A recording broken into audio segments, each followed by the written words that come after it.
I didn't really know what to expect, just that today I was stepping into something completely new. Out here the water looked unreal, like another world was waiting just beneath the surface.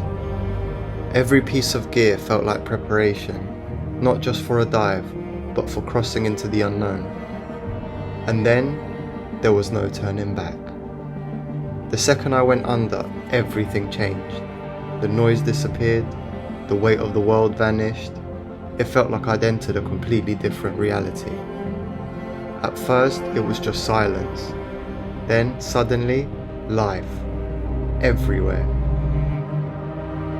Moving around me like I was part of it.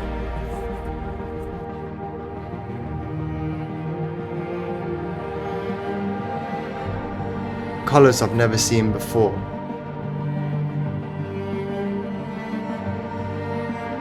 Landscapes that didn't feel real, like something out of a dream.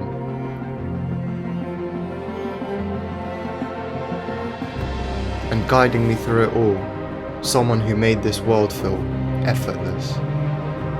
I won't lie, part of me was still in my head, checking, double checking, making sure I could breathe. But slowly, breath by breath, something shifted. Inhale, exhale. Everything slowed down, and for the first time, I stopped thinking, and just was weightless, calm, connected to everything around me. And just when I thought I'd seen it all, the ocean had one more moment waiting for me.